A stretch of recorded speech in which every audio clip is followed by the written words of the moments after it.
अस्सलाम वालेकुम नाज़रीन, आप देख रहे हैं नसीम ज़रहट पाकिस्तान। इस वक्त चाइना में बहुत अहम एक ग्लोबल लेवल का इजलास हो रहा है, SCO का समिट हो रहा है, उस पर हम बात करेंगे। लेकिन जाहिर है पाकिस्तान के लिए, पाकिस्तानियों के लिए सबसे अहम इस वक्त जो मामला है वो है सैलाब का। और जैसे हम आपको बता रहे हैं कुछ रोज़ से कि तबाही जो है वो जारी है और बढ़ती चली जा रही है। कुछ देर पहले जो खबर आ रही थी वो ये थी कि वहाँ, क्योंकि जम्मू कश्मीर और मकबूजा कश्मीर में बहुत बारिशें हो रही हैं हिंदुस्तान में, तो वहाँ जो सलाल डैम और बगलिया डैम के उन्होंने स्पिलवेज खोल दिए और ये कहा जा रहा है कि लाखों क्यूसेक पानी आएगा और उन दरियाओं में आएगा जहाँ पाकिस्तान इस वक्त सैलाब की सूरत हाल से दो चार है ऑलरेडी। और इस वक्त जो खबरें आ रही हैं और जो FAO की एक रिपोर्ट आई है उसके मुताबिक लाखों लोग हैं वो डिस्प्लेस हुए हैं, लाखों एकड़ जो ज़मीन है जो जहाँ हो रही थी फसलें लगी हुई थी वो ज़ेर आब आ गई हैं। और जो अमवात हैं वो अल्लाह का लाख लाख शुक्र है, मतलब हर एक जान जाए तो वो बड़ा जुल्म होता है, लेकिन इससे बहुत ज़्यादा नुकसान हो सकते थे। अभी कोई 60 और 70 का फिगर है पंजाब में। और लेकिन एक और जो मामला है वो ये कि जो फैसिलिटीज़ देनी है, जो सपोर्ट देनी है, ये याद रहे कि कहा जा रहा है कि कोई तकरीबन 50-60 लाख लोग हैं जो डिस्प्लेस हुए हैं। तो अब इतनी दुनिया के लिए आप जब फैसिलिटीज़ प्रोवाइड करते हैं आसान तो नहीं होता। तो इसलिए आपके सामने दो राह आ रही हैं। एक तरफ लोग कह रहे हैं कि जी कुछ नहीं हमारे लिए किया जा रहा, बड़ी ज़्यादती है। दूसरी तरफ लोग कह रहे हैं जी नहीं, कुछ ना कुछ तो किया जा रहा है। और हुकूमत कह रही है पंजाब की हम कर रहे हैं मैक्सिमम जो हम कर सकते हैं। हमने KP की हुकूमत की तरफ से भी आज एक देखा मरासला, उन्होंने कहा जी फेडरल गवर्नमेंट हमारी और मदद करे। लेकिन इस वक्त जो फोकस है नाजरीन, जो पंजाब के दरियाओं के हवाले से जो सूरत हाल है, हाई फ्लड में है मुतअद्दिद दरिया और बहुत से इस तरह हम देख रहे हैं, चाहे डैम्स हो छोटे बड़े और जो बराजेस हैं उन पर पानी का प्रेशर बहुत है। तो सूरत हाल जो है अगले 48-72 घंटों में कहा जा रहा है कि बहुत ही चैलेंजिंग है और अल्लाह करे कि कंट्रोल में सिचुएशन रहे। अगर पानी बढ़ गया और बारिशें हैं वो तो होती चली जा रही हैं जैसे आप जानते हैं। इस सब पे बात करने के लिए नाज़रीन हमारे साथ इस वक्त मौजूद हैं अफजल चंद साहब, पाकिस्तान पीपल्स पार्टी के सीनियर लीडर हैं, पंजाब में बेस्ड हैं, तमाम चीज़ों को बड़ी क्लोजली देख रहे हैं। शुक्रिया नदीम साहब प्रोग्राम में आने का। डॉक्टर इमरान अहमद हैं नाज़रीन, क्लाइमेट चेंज एक्सपर्ट। और बात करते हैं हम नदीम अफजल चंद साहब से शुरू करते हैं। ज़रा बताइएगा नाज़रीन को कि क्या इस वक्त सूरत हाल है जी। बड़ी मेहरबानी जी, इतने अहम इशू पे मैडम आपने लिया और मैं समझता हूँ इस वक्त पंजाब का ये सबसे बड़ा इशू है और बहुत बड़े क्राइसिस से हम पंजाब में गुजर रहे हैं। और यकीनन ये एक आफत आई है और एक इसमें किसी का कसूर तो नहीं है, ना किसी के को बाय डिजाइन को ये लाया है। ये अल्लाह ताला की तरफ से एक इम्तिहान भी है हमारा और मौसमियाती तब्दीलियों की वजह से और हमारी कुछ कोताहियां हैं एज ए कौम। लेकिन मैं समझता हूँ कि सैलाब आ गया, इस पे एक पहलू तो ये है कि हमने यकीनन दरियाओं के साथ भी मिजाज बनाया हुआ है और इस पे अब एक इस क्राइसिस में सीखना चाहिए कि दरियाओं के जमीन हमने क्यों जाया की, दरियाओं को क्यों बेआबाद किया, उसके साथ प्लांटेशन हमने क्यों नहीं की, दरख्त क्यों नहीं लगाए, जंगलात क्यों नहीं लगाए। और दूसरा बड़ा इशू है कि इस सैलाब की सूरत हाल में सबसे बड़ा जो क्राइसिस है वो दरियाओं का कटाव की सूरत में लोगों की जमीन दरियाओं के अंदर बह गई है, जमीन ही खत्म हो गई है। तो इसमें मैं समझता हूँ कि जो सबसे बड़ा, आप कसूर चले जाएं, कसूर जिला ले लें, नारोवाल ले लें, आप गुजरात ले लें, हाफजाबाद, मंडी बहाउद्दीन, सरगोदा, जंग, चन्योट, आगे चलते जाएं आप, हजारों एकड़ लोगों की जमीन खत्म हो गई है। मेरे ख्याल में सबसे बड़ा इशू तो ये है कि उन लोगों की वो जमीनें जो दरिया बुर्द हुई हैं उसके अल्टरनेट इन लोगों को जो जमीनें आप दे सकते हैं, गवर्नमेंट के पास रिकॉर्ड मौजूद है कि नदीम अफसर की इतनी जमीन है या किसी और की इतनी जमीन है, तो उसको अल्टरनेट जमीन दें और यहाँ प्लांटेशन लगाएं, उनकी जमीन आप दरिया के नाम कर दें। और तीसरा जो एग्रो बेस इकानमी को हिट हुआ है, मैं समझता हूँ कि इस वक्त लाइव स्टॉक सबसे बड़े क्राइसिस में आई है जो दरियाओं के साथ थी और लोगों का चारा खत्म हुआ, लोगों के जानवर मरे बहुत हैं, बीमारियां बहुत हैं। हुकूमत यकीनन कर रही है लेकिन आटे में नमक के बराबर हो रहा है, ना इनके वसाइल है, इनका सिस्टम ही इतना नहीं है कि ये कर सके। और ब्यूरोक्रेसी का ये मूड ही नहीं है कि आम आदमी को ब्यूरोक्रेसी सिर्फ वो करते हैं जहाँ उनको सोशल मीडिया का या मीडिया का डर हो या जिनको पता हो कि यहाँ वीआईपी को मूवमेंट है, वहां फिर एक्टिव हो जाते हैं। लेकिन वो जगहें जहां पे ना कोई वीआईपी पहुंच सकता है, ना कैमरा पहुंच सकता है, उन लोगों का परेशान हाल कोई नहीं है।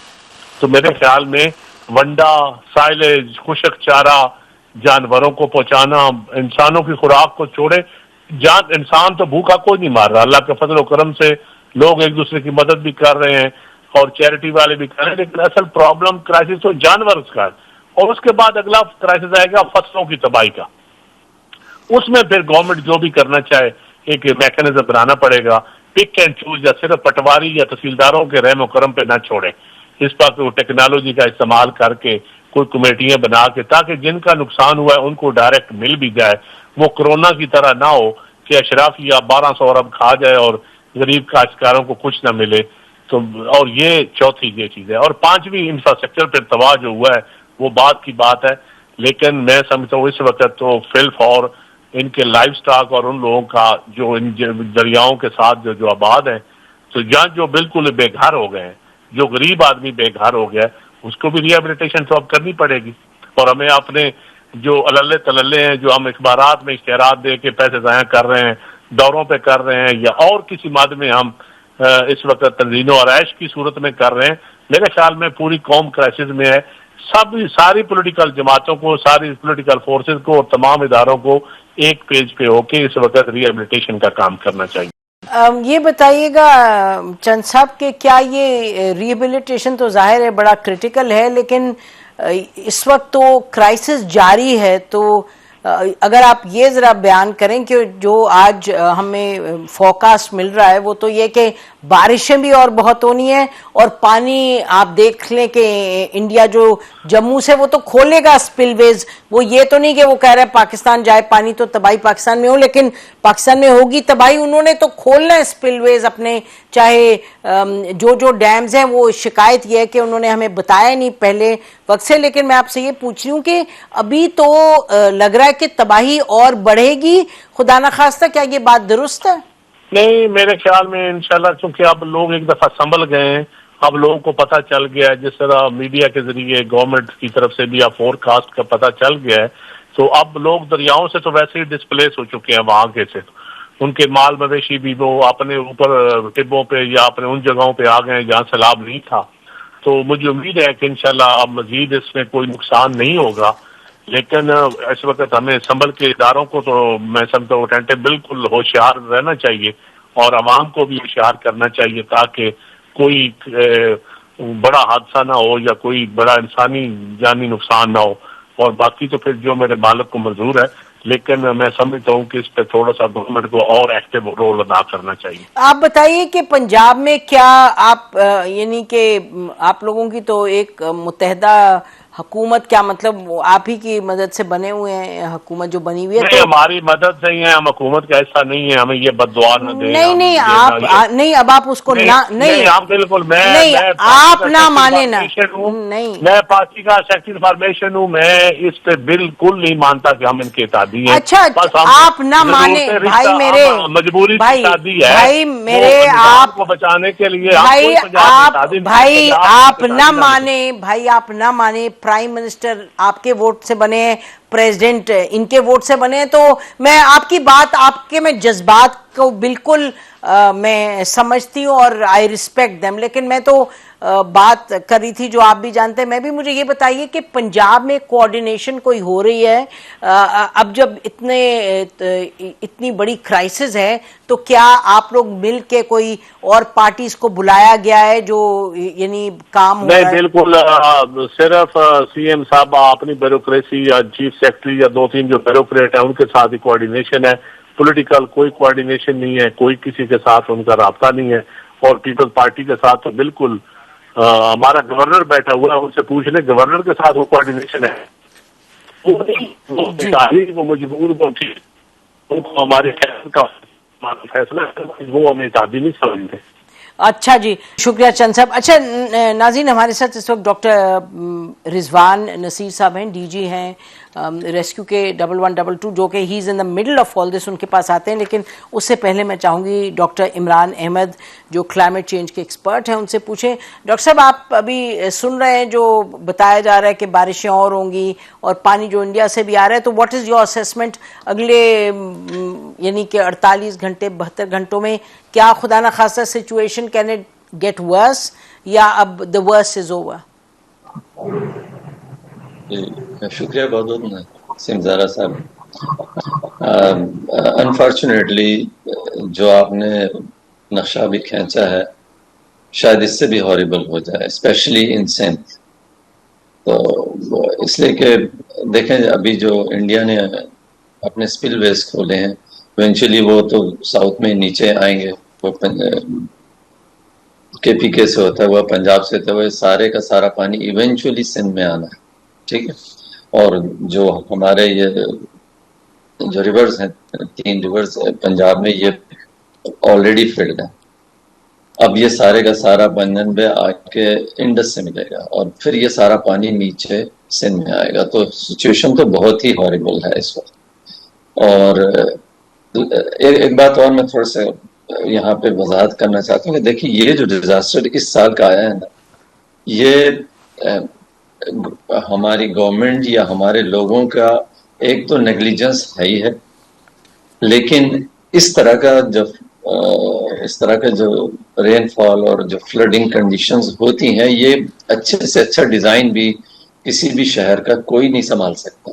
ये ऐसे हम इसको टेक्निकल लैंग्वेज में कहते हैं कि जी ये जैसे 100 ईयर रिटर्न पीरियड पर हम नॉर्मली ड्रेनेज सिस्टम डिजाइन करते हैं for example, which is also very expensive. लेकिन अगर ये 300 ईयर रिटर्न पीरियड का मतलब ये है कि 300 साल में एक बारिश इस तरह की होती है, अगर हम उस सिस्टम पे डिजाइन करेंगे तो वो बहुत ही एक्सपेंसिव होगा। इसलिए हम एक नॉर्मल जो रेनफॉल होती है जिस एरिया की, उस पर हम अपना ड्रेनेज सिस्टम डिजाइन करते हैं। On top of that Pakistan में कितने शहर हैं जहां पे एक प्रॉपर ड्रेनेज सिस्टम है, जो आपके स्टॉर्म वाटर ड्रेन बने हुए हैं और वो पानी बाहर जाता है बहुत कम, ना होने के बराबर, और जो है वो फंक्शनल नहीं है, उसमें सॉलिड वेस्ट है।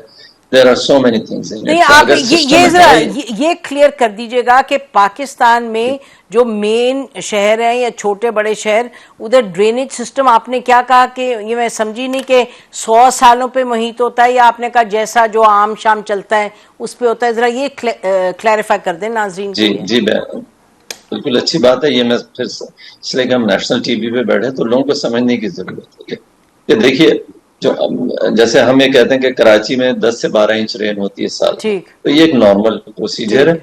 और अगर हम उस पर डिजाइन करेंगे एक ड्रेनेज सिस्टम कराची के लिए, तो वो ये वाली बारिश तो कैटर कर लेगा। लेकिन अगर इससे ऊपर की बारिश होगी, जैसे इस साल हुई है, कराची में भी हुई है और दूसरी जगह भी हुई, तो वो ड्रेनेज सिस्टम वहां पे फेल हो जाता है। लेकिन फेल वो होता है थोड़ी देर के लिए। क्यों? इसलिए कि जहां ड्रेनेज, अब आप ये अज्यूम करें कि एक शहर में ड्रेनेज सिस्टम है ही नहीं और एक शहर में एक किसी भी लेवल पे डिजाइन किया हुआ ड्रेनेज सिस्टम अवेलेबल है, तो जहां पर अवेलेबल है वो इवेंचुअली उस पानी को किसी ना किसी तरह से ड्रेन कर देगा with passage of time in a day और 2। लेकिन जब आपके पास कितने छोटे बड़े शहरों में ड्रेनेज सिस्टम के नाम की कोई चीज ही नहीं, तो वो वहां पानी हमेशा बहुत देर तक खड़ा रहेगा, बहुत डिस्ट्रक्शन करेगा, बीमारियां फैलेंगी, जैसे सिंध में हुआ था। जी, जैसे सिंध में होता। जी एग्जैक्टली। ओके, ब्रेक लेते हैं नाज़रीन, ब्रेक के बाद वापस आते हैं, गुफ्तगू को जारी रखते हैं। Stay with us. Welcome back. थोड़ा सा अगर आप इजाज़त दें तो मैं चाहती हूँ कि इनके पास आऊँ, डॉक्टर रिजवान साहब के पास, पंजाब में एज वी स्पीक जो वहाँ क्राइसिस सिचुएशन है। डॉक्टर साहब बहुत शुक्रिया आपने हमें ज्वाइन किया। ये फरमाइएगा कि अभी आप नदीम अफजल चंद साहब की भी बात सुन रहे थे, तो जो इस वक्त रेस्क्यू का ऑपरेशन है और साथ साथ जो प्रोविजंस हैं कि लोगों को खाने पीने को मिले, सब उसमें आप लोग उसमें भी इन्वॉल्व हैं, तो लोगों की शिकायत बहुत आ रही हैं। जी, इस वक्त मैं कसूर के अंदर मौजूद हूँ और सतलुज और अभी जो हम देख कर आए, जो इस वक्त तक अगर आप पिछले जितने फ्लड देखें उसमें एक एक नॉर्मली दरिया जो था वो अफेक्ट होता था। आज ये एक अनबिलीवेबल था सिचुएशन थी जिसमें तीनों दरिया जिस वक्त हुए हैं, चनाब हुआ है, उसके बाद रावी हुआ है और सतलुज हुआ है, और जिस तरीके से वो तीनों हाई फ्लड पे एक वन टाइम पे गए, which is definitely a challenge. और इसमें जैसे ही जिस दिन संडे को वार्निंग मिली है, जिस तरह आज भी एक और वार्निंग आई है, तो संडे को जिस वक्त वार्निंग आई इंडिया से, तो फौरन जो फ्लड कैबिनेट कमेटी मीटिंग हुई और उसके अंदर यही हमने कहा, जो मेन स्ट्रेस था वो यही था कि जितने भी दरिया के बेड में लोग बैठे हैं उनको वहां से निकाला जाए ताकि कोई अमवात ना हो और लोग ट्रैप ना हो।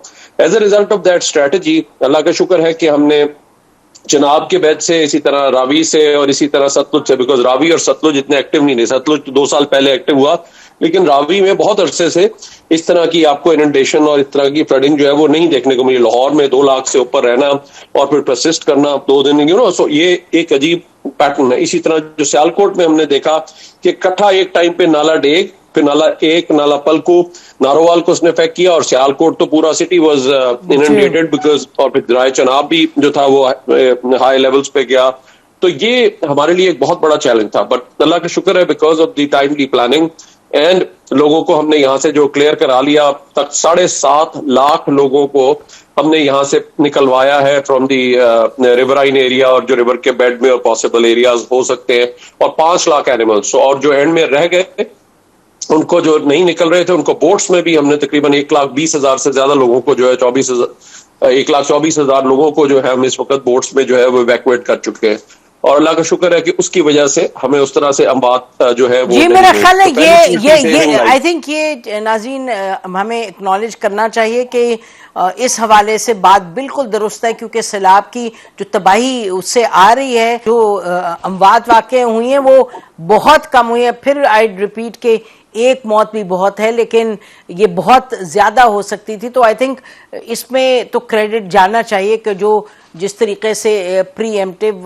जो लोगों को हटाया गया जगहों से, विकेट किया गया। जी, इस वक्त जो मेरी खास तौर पे अपील होगी कि ये जो दूसरा भी आ रहा है, लोगों ने पहले अंदाजा यही होता था, हम जब भी अब लोगों को निकालने जा रहे हैं लोग निकलते नहीं, हमें पता है जी थोड़ी देर के लिए पानी आएगा फिर चला जाएगा, लेकिन ये वाला जो सिचुएशन है बिल्कुल डिफरेंट है। अभी ये गुजरा है और आगे भी एक और वार्निंग आ गई है, तो इसलिए मैं लोगों से अपील करूंगा कि कोई भी लोग इस वक्त वापस जाने की जब तक टोटली क्लियर नहीं होता तब तक वो कोशिश ना करें। दूसरा, कुछ लोगों की जिनकी हुई डेथ, कुछ लोग वहां पे बच्चे भेज दिए, वो पॉन्ड्स में नहाने चले गए, या तीसरे जो लोग थे वो उन्होंने दरिया को या किसी चीज को क्रॉस करने की कोशिश की कि जी हम इससे गुजर जाएं या कुछ और कर ले। ये हमारी अपील होगी, स्पेशली ये नालाज की, जो इस तरह सियालकोट के अंदर जो नालाज चलते हैं, और नाला एक, नाला पलकू, ये सारे जितने हैं डेग भी, तो वहां पे स्पेशली ये खास तौर पे एहतियात करें और इस वक्त दरिया के इलाके से निकल जाए। और तीसरी चीज, दरिया में जब भी चल के जाने का आपको नहीं पता कितनी गहराई है, क्या है, प्लस वो जो पानी का भी नहीं पता होता, कोई जगह खुली हो, उसकी वजह स्किन डिजीजेज हैं, प्रॉब्लम्स हैं।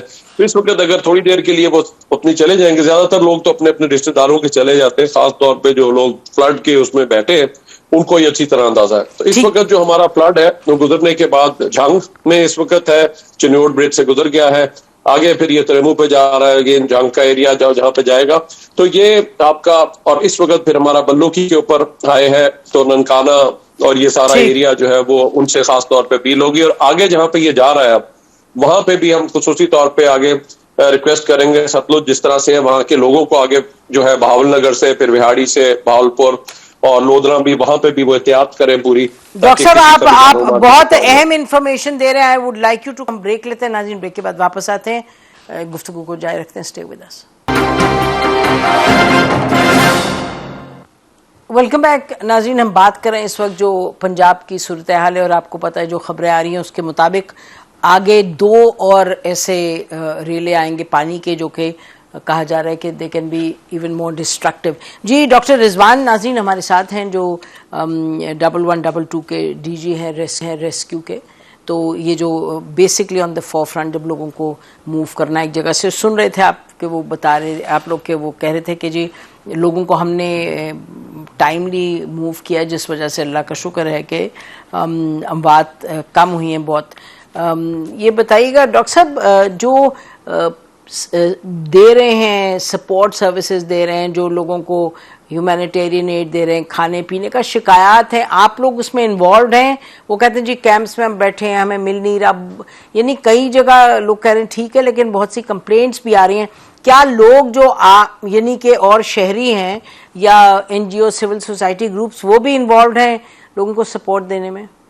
देखिए जी, आई थिंक जो प्राइमरी जो रोल है मेन, तो वो तो गवर्नमेंट ने ही ऑब्वियसली प्ले भी किया है और आगे भी कर रही है। एनजीओ डेफिनेटली सपोर्ट में आती हैं, कोई जिस एरिया को सिलेक्ट करते हैं, बट अगेन उनकी जो कैपेसिटी है वो एक लिमिटेड लेवल के ऊपर होती है। जिस तरह अब हमने इस वक्त कोई 820 बोट्स जो है वो डिप्लॉय की हुई है और 3,300 रेस्क्यूअर्स डे एंड नाइट इस वक्त काम कर रहे हैं। इसी तरह से सिविल एडमिनिस्ट्रेशन ने, बाकियों ने मिलकर तकरीबन इस वक्त जो है हमारे जो है वो 7.5 लाख लोगों को पूरा वहां से निकालना, वो तो ऑब्वियसली जब तक इंतजामिया, एडमिनिस्ट्रेशन, आर्मी भी आपके साथ है, पॉसिबल ना हो तो तब तक वो मुमकिन नहीं होता। Army was also present there. जी, आर्मी तो डेफिनेटली, आर्मी के और कुछ एरियाज हैं भी बिल्कुल बॉर्डर के पास आर्मी के डेफिनेटली एरियाज और वो चीजें हैं, इसमें तो कोई नहीं डाउट। तो सारा कोई एक कलेक्टिव एफर्ट है जो कि इसमें 5 लाख जानवरों को भी निकाला गया है, क्योंकि अक्सर ग्रेजिंग के लिए,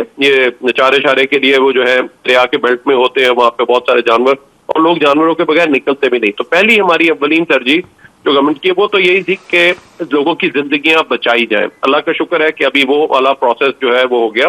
ज्यादातर लोग जो दरिया की बेल्ट में बैठे होते हैं वैसे भी अपने करीब रिश्तेदारों या किसी के पास जाते हैं, और कहीं पे स्कूल जितने हैं, मैं खुद विजिट करके आ रहा हूँ, सारे उन्होंने खोल दिए गए हैं। जो भी लोग वहां पे आके रहना चाहते हैं वहां पे उनको खाना भी प्रोवाइड किया जा रहा है, और पब्लिक स्कूल आपको पता है हर जगह के अंदर, हर एरिया में तकरीबन है, तो वहां पे उनको ओपन कर दिया गया। और सिर्फ उन्हीं एरियाज में वहां पे अभी स्कूल जो है वो रिस्ट्रिक्टेड है, बाकी जगहों पे तो। अच्छा, तो आप अभी इस तरह this is the nature of support वगैरह जो आप दे रहे हैं। हमारे साथ डॉक्टर जैनब है, नाजरीन, वो she is an expert environmentalist है, हमारे साथ पहले भी थी शो में। डॉक्टर साहब, ये बताइएगा कि जो अभी हमें बता रहे थे डॉक्टर रिजवान के पानी का रेला और आएगा, और 2 और कहा है कि स्पेल्स होंगी, रेन प्लस वाटर, जो कि इंडिया की तरफ से भी आ रहा है। तो आप इसको किस तरीके से देख रही हैं? आने वाले जो 2 इस तरह के होंगे और एपिसोड्स, क्या वो और मेजर तबाही लेके आएंगे? What is your reading? जी बिल्कुल, जो अभी 2 स्पेल्स हैं उसमें कुछ जगहों पे मूसलाधार बारिश भी प्रिडिक्टेड है, पंजाब साइड पे भी। और ये स्पेल जो है ये अभी 15 सितंबर तक जैसे बताया जा रहा है बिल्कुल एग्जिस्ट करेगा, और उसकी वजह से जो एग्जिस्टिंग जहां जगहों पे सैलाब आए हुए हैं वहां पे हालात बिगड़ सकते हैं, क्योंकि इंडिया की तरफ से भी रेला आ रहा है और वहां पे भी मुसलसल जो है वो डैम्स से पानी छोड़ा जा रहा है। तो अभी कुछ अरसा तो मुश्किलात हैं, और अगर खुदा न खास्ता इसी दौरान हमारे साउथ में भी अगर बारिशें शुरू हो जाती हैं, तो क्योंकि ये रेले साउथ साइड पे जाएंगे तो वहां पे भी डिजास्टर हम एक्सपेक्ट कर सकते हैं। सो कुछ अरसा ये मुश्किल टाइम है, लेकिन हमें इससे ये सीख लेना चाहिए कि अगली दफा बचने के लिए हमें अपनी तैयारी पहले रखनी है। जो हम असर पे आ पड़े तो फिर तो जाहिर है कुछ नहीं हो सकता, अभी सिर्फ रिलीफ और रेस्क्यू ही है, और लोगों को आगाही दी जाए। और मैं ये भी देख रही हूँ, आप देखें साउथ में वहां पे सैलाबी रेलों के साथ साथ सांप भी जा रहे हैं, मजीद बायोडाइवर्सिटी आपकी चेंज होती है, तो एंटी वेनम भी रिलीफ एफर्ट्स में रखा जाए, क्योंकि पानी खड़ा हुआ है जिन इलाकों में, वहां आप कुछ नहीं कह सकते मजीद क्या हो सकता है। जी डॉक्टर रिजवान, आप please come in on this. वो कह रहे हैं कि एंटी वेनम भी रखा जाए जहाँ शाम शाम आते हैं। दूसरा मैं आपसे ये सवाल करना चाह रही हूँ, क्योंकि हम सुबह से सुन रहे हैं कि ये सलाल डैम और बगलियार के स्पिलवेज खोले हैं, तो पानी, ये कहा जा रहा है पानी इंडिया ने छोड़ दिया। तो एक तो ये ना कि आप कहें जी आमदन छोड़ा कि तबाही मचे पाकिस्तान में, दूसरा ये कि छोड़ना तो है पानी इंडिया ने, लेकिन क्या ये आपके यहाँ भी ये बात हो रही है कि उन्होंने जिस वक्त पे बताया वो बड़ा देर था, देर बताया, they should have told us before hand. इस पे जरा कुछ रोशनी डालिए। जी, आई थिंक डेफिनेटली ये तो एक है कि आई थिंक अगर किसी तरीके से वो पूरा अपने डैम भर के अगर उससे पहले साथ थोड़ा रिलीज करते जाते तो शायद ये सिचुएशन बिल्ड ना होती। लेकिन अब ये है कि we are already in this situation now, और उन्होंने अब दोबारा भी वार्निंग दे दी है कि अभी और मजीद जो है वो आप एक्सपेक्ट करें कि ये आएगा। तो इसलिए हमने इसके लिए तैयारी जो है वो यही है कि हमने रिवर बेड को जो है वो क्लियर करना बड़ा जरूरी था। कि देखिए अल्लाह ताला का एक नेचुरल जो कोर्स है, वो जो उन्होंने दरिया का जो बनाया हुआ है उसको हमें रिस्पेक्ट करना है। जब भी स्पेशली अगर हिल टॉरेंट्स पे ऊपर देखें जो नॉर्थ में हुआ, अगर हम वहां पे नहीं रखेंगे, वहां पे इतना रैपिड आता है कि वो सब कुछ बहा के ले जाता है। आप उसका रूट चेंज करने की कोशिश करेंगे, वो भी एक चैलेंज होगा। तो यहाँ पे हमारे दरियाओं पे बड़ी क्लियर स्ट्रेटेजी थी। शहर में भी पहले से हमने तैयारी में तमाम नाले जितने थे उनको क्लियर कराया चीफ मिनिस्टर साहबा ने। फिर उसके बाद कल बाकायदा हैंड्स ऑन, अभी भी वो आज यहाँ पे आई हुई थी और खुद जाती तौर पे वो कई भी एरियाज में भी देखा, इवन वो जो हमारे ये चलते हैं बड़े बड़े बेड़े भी चला रहे थे, वो बेड़ों में भी जिस तरह से एक सिचुएशन है, वहां पे हमें जब बड़े जानवर भी निकालने के लिए वो करना पड़ा, तो वहां पे भी हेल्थ का कैंप लगा हुआ था। हॉस्पिटल्स के अंदर भी है ये एंटी वेनम जो हमारा है, असम के लिए भी ये सारी और है, वैक्सीनेशन भी हैं, इसी तरह स्किन के भी हैं, क्लिनिक ऑन व्हील्स भी वहां पे जो है साथ साथ भिजवाए गए हैं। तो जो भी पॉसिबल चीजें हो सकती हैं वो साथ साथ कर रहे हैं। जानवरों के भी इसीलिए वेट वाले भी बैठे हुए थे, तो उनके लिए भी जो भी पॉसिबली इन डिफरेंट जगहों के ऊपर है वो चीजें प्रोवाइड की गई हैं। मेरी अपील जो खास तौर पे लोगों से होगी, ये भी सिलसिला नीचे जा रहा है, अब आगे ये साउथ में जा रहा है, जहाँ पे हम खास तौर पे हमारे बहावल नगर से होता हुआ बेयाड़ी, फिर भावलपुर और लोधरा वगैरह के एरिया जाएगा। तो वहां पे जो मेरी लोगों से अपील है कि अर्क सुकत निकल जाए, यानी ये एक अनप्रेसिडेंटेड है जितना ये आया है।